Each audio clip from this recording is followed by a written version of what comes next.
Welcome to the Banker Lamp. Please enjoy the video. You begin with essential checks. Inspect the silicone seal, confirm the float valve moves freely, and plug the Instant Pot into power. Add at least 1 cup of liquid. This creates steam that builds pressure. Without it, nothing cooks. Place dense items like root vegetables at the bottom, then proteins and fragile items above.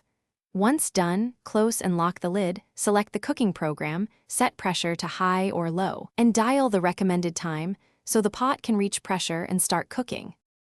Once the Instant Pot displays on, it is building pressure. Be patient, since reaching full pressure concentrates heat and speeds cook time. If you're working with frozen ingredients or dense sauces, add an extra 5 to 10 minutes. This compensates for lower initial temperature.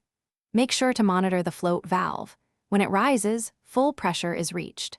For tender meats, choose natural pressure release to retain juices, while quick release protects bright vegetables from overcooking.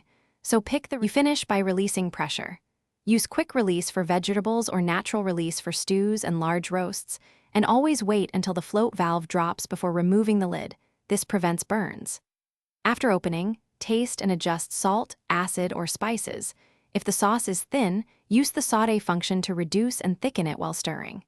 If you see a burn notice, stop, add 1/2 cup more liquid, deglaze the bottom, and reset. This clears stuck food and prevents repeated errors. Thanks for watching. If this was helpful, leave a like and consider subscribing. See you next time.